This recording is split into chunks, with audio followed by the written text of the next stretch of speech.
அடியே அழகே போதும் இது அழகே அடியே பேசாம நூறு நூறா கூறு போடா இன்னும் கொஞ்சம் மெதுவா காதோட வார்த்தை வந்து கத்தாதே தூங்குறாங்க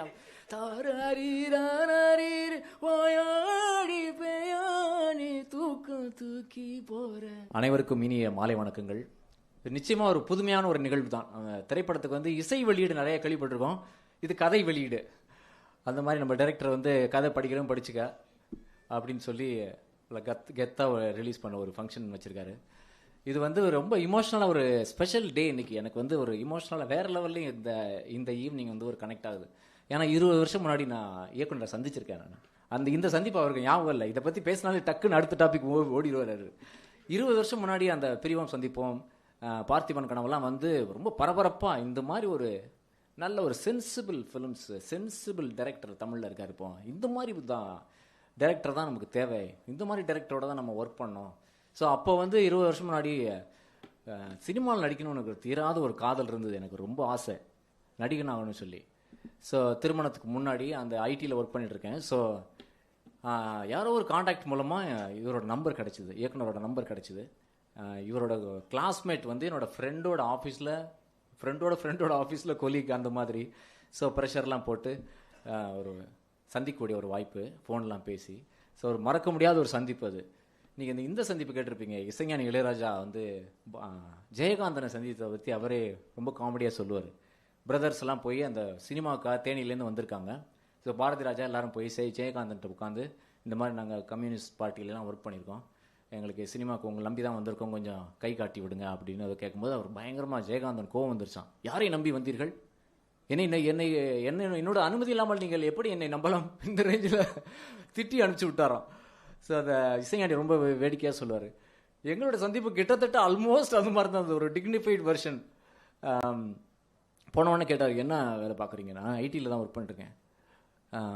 அப்போ உடனே ஒரு கேள்வி, இப்போ நீங்கள் வந்து கிரிக்கெட் பிளேயர் ஆகணும்னு நினைக்கிறீங்க, ஆனால் டெய்லி போய் நீங்கள் ஸ்விம்மிங் பூல்லேயே ப்ராக்டிஸ் பண்ணிகிட்டே இருந்தால் ஸ்விம்மிங்கில் பெட்டர் ஆகிறதுக்கு வாய்ப்பு இருக்கா, இல்லை கிரிக்கெட்டில் பெட்டர் ஆகிறதுக்கு வாய்ப்பு இருக்கா? ஸ்விம்மிங்கில் தான் பெட்டராக இருக்க வாய்ப்பு இருக்குது. அப்போ நீங்கள் அதை தான் செய்யணும். நீங்கள் இது பண்ணணும்னா நீங்கள் எதுவாக ஆக நினைக்கிறோமோ அது தானே செய்யணும் அப்படின்னு ஒரு 3 நிமிஷத்தில் மீட்டிங் முடிஞ்சிருச்சு. ஸோ அது முக்கியமான ஒரு பாடமாக எனக்கு அது அடிக்கடி நான் அந்த பாடத்தை நினச்சிக்குவேன். எதவாக நீங்கள் ஆகணும்னு நினைக்கிறீங்களோ அதுவாக நீங்கள் ஆயிடணும். அது நான் யாரும் நம்மளை வந்து ஆக்கலாம் மாட்டாங்க, நம்மளே ஆயிடணும். ஸோ அந்த பட் ஃபாஸ்ட் ஃபார்வர்ட் லைஃப் ஒரு 15 இயர்ஸ்க்கு நான் 10 இயர்ஸ் ஒர்க் பண்ண அப்புறம் தான் வேலையெல்லாம் விட்டுட்டு ஸ்டாண்டப் சினிமாவுக்கு போகிறதுக்கு ஒரு பெரிய தயக்கம், ஒரு அச்சம் இப்போ கூட இருக்குது. ஸோ அன்சர்டன், நம்ம கையில் எதுவுமே இல்லைங்கிற மாதிரி ஒரு பயம் இருந்துகிட்டே இருக்குது. ஸோ அதுக்கப்புறம் ஒரு 15 இயர்ஸ்க்கு அப்புறம் அலெக்ஸ் இன் வண்டர்லாண்டுங்கிற ப்ரோக்ராம் நான் ரிலீஸ் பண்ணி அமேசான் ப்ரைமில் வந்து முதல் வாரத்திலே வந்து கருப்பழனி அப்படின்னு அப்போ வந்து அவருக்கு நம்ம சந்தித்ததெல்லாம் நிச்சயமாக ஞாபகம் இருக்க வாய்ப்பே இல்லை. ஒரு இலக்கிய விழாவில் வந்து ஒரு முக்கியமான எழுத்தாளர்கள்லாம் இருக்காங்க. அதுவும் பவானன் கூட இருந்தாருன்னு நினைக்கிறேன். அந்த விழாவில் வந்து வீடியோவில் ஒரு வீடியோ ரிலீஸ் ஆச்சு. இந்த மாதிரி அலெக்ஸ் இன் வண்டர்லான்னு ஒரு ப்ரோக்ராம் வந்திருக்கு அமேசான் ப்ரைமில், எல்லோரும் போய் பாருங்கள் அப்படின்னு சொல்லி அதை பற்றி 2 நிமிஷம் பேசினார். ஸோ அப்போ வந்து எனக்கு ஒரு பெரிய ஒரு நிறைய ஒரு life has come full circle அப்படிங்கிற மாதிரி. அதுக்கப்புறம் முக்கியமான யுகபாரதியோட நட்பெல்லாம் அதுக்கப்புறம் தான் ரொம்ப மகிழ்ச்சியான ஒரு நட்பாக நான் நினைக்கிறேன். ஸோ அதுக்கப்புறம் ஃபாஸ்ட் ஃபார்வர்டு ஒரு ஃபியூ மந்த்ஸ் முன்னாடி தான் நாங்கள் சந்தித்தோம். ரொம்ப நான் அவரோட வீடியோ பேச்சுக்கள்லாம் உரையெல்லாம் பயங்கரமாக ஃபயராக இருக்கும். ரியல் லைஃப்பில் அவர் இன்னுமே அவர் பயங்கரமான ஒரு ஸ்டாண்டப் கமெடியன் தான். அவர் ஃபுல்லாக நக்கலும் நையாண்டியும். இவர் வந்தாருன்னா நாங்களாம் அவுட்டு. இவர் காமத்துறையோட அப்படி தான் அவர் கனெக்ட் ஆகிட்டாருங்கன்னு நினைக்கிறேன். ஃபுல்லாக நான் காமத்துறை ரொம்ப ஒரு ஒரு 30 வயசில் இருப்பார்னு நினச்சேன். அவ்வளோ குசும்பு. நாவல் படிச்சிங்கன்னா நீங்கள் தெரியும் என்ன குசும்பு. அந்த தீப்பெட்டி மேட்டர்லாம் வந்து எப்படியா அப்படிலாம் எழுதுறாங்கன்ற மாதிரி ரொம்ப கூச்சமாக பயங்கரமாக இருந்தது. ஸோ இந்த நேரை சந்திக்கும் போது தான் அவர் அவ்வளோ எனர்ஜி. அண்ணன் வந்து பயங்கரமாக ஒரு கருப்பழனியப்பன் இல்லை பழனியப்பன் வல்லினார் ஆகிறான். துருன்னு பறக்க அப்படியே 10 பிளாக் காஃபியை குடிச்சிட்டு அலைஞ்ச மாதிரி பரன்னு இருக்காப்ல. அவர் ஃபார்மெட் பேசுகிற ஃபார்மெட்டே அந்த ஸ்டாண்டப் ஃபார்மெட் தான். ஒரு ப்ரிமைஸ் பஞ்சு. அவன் எல்லாத்தையும் உலகத்தில் இருக்க எல்லாத்தையும் படித்து வச்சுருக்காரு. ஒவ்வொன்றுக்கும் ஒரு நோடு சொல்கிறாரு. ஒரு 10 புக்கிலேருந்து அடிச்சு விடுறாரு. ஆனால் அவர் வண்டியே வந்து ஒரு நடமாடும் லைப்ரரி தான். அது கார்லேயே அவ்வளோ புக்ஸ் இருந்து எனக்கு ஒரு 2 புக்ஸ் கொடுத்தாரு. அதுக்கப்புறம் நம்ம எது சொன்னாலும் உங்களுக்கு அது பிடிச்சிருக்கா அப்படின்னா இந்த புக்கு பிடிக்கும், நான் வீட்டில் அனுப்பிச்சி விட்றேன். ஸோ கருப்பழனிபுரம் நட்பில் இருந்தால் வந்து நமக்கு புத்தக செலவு கிடையாது, அவரே அனுப்பிச்சி விட்டுருவாரு. ஸோ நம்ம படிக்க வேண்டியது. அண்ட் இந்த நிகழ்வு கூட அந்த மாதிரி ஒரு நோபல் ஐடியாவில் தான் பண்ணியிருக்காருன்னு நினைக்கிறேன். நம்ம எல்லாரையும் அவர் தீவிரமாக எவ்வளோ படிக்கிறாரோ அந்த துளியை நம்மகிட்ட, அந்த துளியை கொஞ்சம் வந்து நம்மளை பாஸ் பண்ணி விட்டுருக்கணும்னு, நம்மளை அதுக்குள்ளே கொண்டு வந்துடணும்னு பார்க்குறாரு, நம்மளை எப்படியாவது படிக்க வச்சிடணுன்ற மாதிரி. ஸோ இந்த நாவலில் ரொம்ப ஒரு சுவாரஸ்யமாக இருந்தது. தேனி வட்டார வழக்கு, இப்போ காமத்துறை பேசும்போது தான் அந்த பயங்கரமாக அந்த கேரக்டர்ஸ்லாம் கம் அலைவ், பயங்கர சுவாரஸ்யமாக எழுதியிருக்கிறாங்க.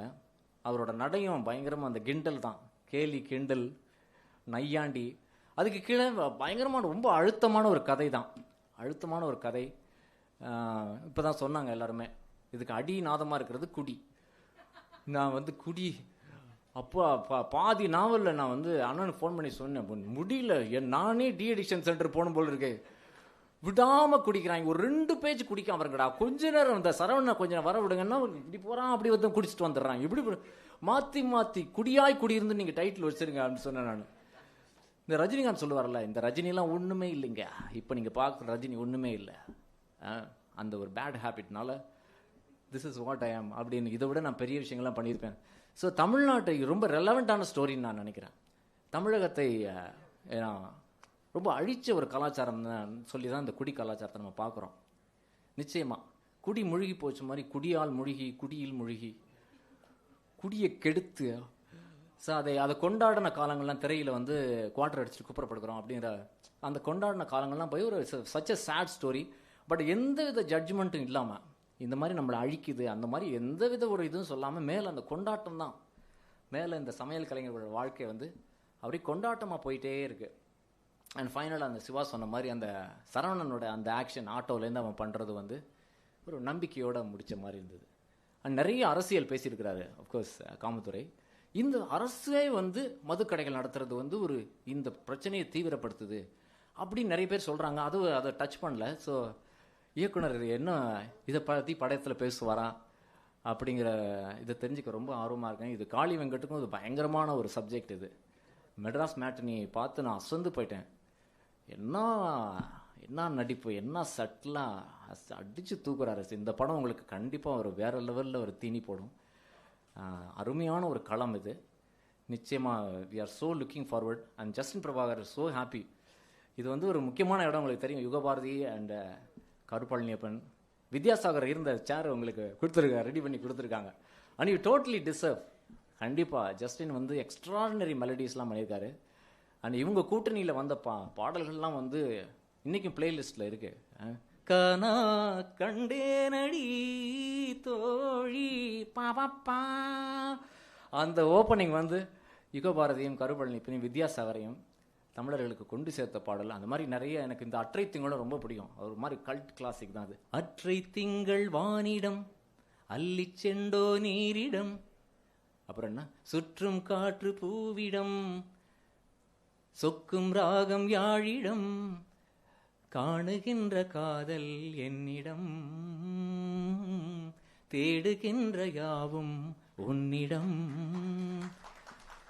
ஸோ இந்த கருப்பழனியப்பனோட இந்த பேக்ரவுண்ட்லாம் யுகபாரதி இன்றைக்கி தான் சொல்கிறாரு. இந்த பயங்கரமாக மாஸ்டர் ரெட் பேனா வச்சுட்டு உட்காந்துருக்கிறார். சரி, கண்டிப்பாக அந்த உழைப்புனால தான் நான் அவ்வளோ கிளாசிக்கான பார்த்திபனுக்கான ஆல்பமே வந்து ஃபென்டாஸ்டிக் ஆல்பம். அதில் கோக்கியான சாங் பக் பக் சாங்கும் இருக்குது, கனா கண்டனடி மாதிரி ஒரு கிளாசிக்கும் இருக்குது. ஸோ அந்த மாதிரி நிறைய எதிர்பார்க்குறோம். No pressures, but you will do a brilliant job. கண்டிப்பாக you will definitely do a brilliant job. ஏன்னா வந்து இரவு பாடல்கள் நம்ம நைட்டு இசைஞானி பாடல்களோடு சேர்த்து உங்கள் பாட்டும் ஷான் ரோல்டன் பாட்டும் வருதுங்கிறதே ஒரு பெரிய ரெக்கக்னிஷன். அடியே அழகே, அந்த பாட்டே நீங்கள் நைட்டில் தான் போட்டிருப்பீங்கன்னு நினைக்கிறேன். ரொம்ப ரெக்கார்ட் பண்ணும்போதே ஒரு ஷான் கத்தாதப்பா, இங்கே சவுண்ட் ப்ரூஃபிங்லாம் கிடையாது, மெதுவா அடியே அழகே போதும். இது அழகே அடியே பேசாம நூறு நூறா கூறு போடாது, இன்னும் கொஞ்சம் மெதுவா காதோட வார்த்தை வந்து கத்தாதே தூங்குறாங்க. தாரி பேயானி தூக்கம் தூக்கி போற அடியே அழகே. ஸோ அப்படிப்பட்ட ஜஸ்டின் பிரபாகர் பிரில்லியன்ட் சாய்ஸ். அண்ணனுக்கு நன்றி. So looking forward to the album. First of all. And அதுக்கப்புறம் அஃப்கோர்ஸ் படம் ரொம்ப ஆவலாக இருக்கேன். காளி வெங்கட்டோட பெர்ஃபார்மன்ஸ் பார்க்குறதுக்கு ரொம்ப ஆர்வமாக இருக்குது. இந்த கதையும் படிச்சுட்டு இந்த படம் பார்க்குறது வந்து ரொம்ப டெஃபினெட்லி ரொம்ப க்யூரியஸாக நிறைய ஒரு லேர்னிங் ஆப்பர்ச்சுனிட்டியாக இருக்கும்னு நினைக்கிறேன், நடிக்கணும்னு நினைக்கிறவங்களுக்கு. So Kaali of course is definitely reference நிறைய சீன்ஸில். So happy. Thank you so much. அனைவருக்கும் நன்றி.